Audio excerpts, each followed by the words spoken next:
अब आगे देखिए हमें पढ़ना है कि प्रोफेसर कीन्स ने क्या कहा है। तो प्रोफेसर कीन्स के अनुसार उस स्थिति में जब देश में पूर्ण रोजगार हो, उत्पादन का कोई साधन बेकार ना हो, तब मुद्रा की मात्रा में वृद्धि की जाए तो उसे मुद्रास्फीति कहा जाता है। मीन्स कि जब देश में हर एक पर्सन को रोजगार मिल जाएगा, जो उत्पादन का साधन है वो सारा यूज़ कर लिया जाएगा, उसके बाद जब मुद्रा की मात्रा में वृद्धि होती है तो उसे मुद्रास्फीति कहा जाता है। अब देखिए प्रोफेसर कीन्स के अनुसार मुद्रा प्रसार को रोजगार की स्थिति से संबद्ध किया गया है। उनका मानना है कि पूर्ण रोजगार के पूर्व मुद्रा की मात्रा में वृद्धि होने पर मुद्रास्फीति नहीं होगी। मीन्स कि जब तक देश में हर एक पर्सन को नौकरी नहीं मिल जाती है, उसको रोज़गार नहीं मिल जाता है, उसके पहले का जो भी सिचुएशन होगा, मुद्रा की मात्रा में वृद्धि हो भले ही हो जाए, वो उसको मुद्रास्फीति नहीं मानते हैं, क्योंकि मूल्यों में वृद्धि के साथ साथ उत्पादन भी क्या हो जाएगा, बढ़ जाएगा।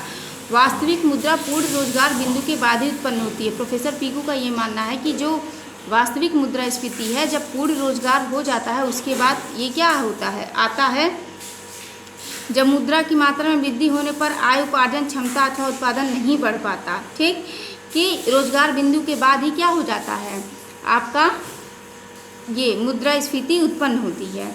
आगे देखिए दिया हुआ है कि अगर हम निष्कर्ष निकालते हैं तो हमें ये पता चलता है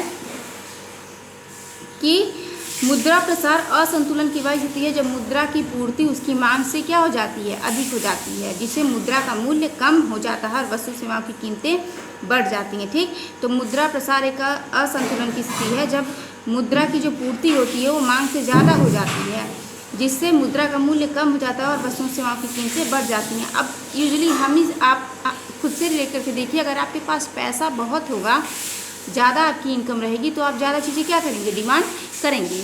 अब आगे देखिए हमको पढ़ना है कि मुद्रा प्रसार के लक्षण। मुद्रा की क्रय शक्ति में निरंतर कमी होना, मतलब जो परचेजिंग पावर है मनी का वो हमेशा कम होता रहेगा। वस्तु एवं सेवाओं के मूल्य में निरंतर वृद्धि होते रहना, जो वस्तु और सेवाएं उनके मूल्य बढ़ते रहेंगे। चलन में मुद्रा की मात्रा आवश्यकता से अधिक हो जाना। अब सर्कुलेशन में जो मुद्रा है वो जितनी उसकी आवश्यकता है उससे अधिक हो जा रहा है। मुद्रा की मात्रा में वृद्धि होने पर भी उत्पादन में वृद्धि ना होना। मीन्स कि अगर जो मुद्रा की मात्रा है वो बढ़ जा रही है लेकिन उस हिसाब से उत्पादन में वृद्धि नहीं हो रही है।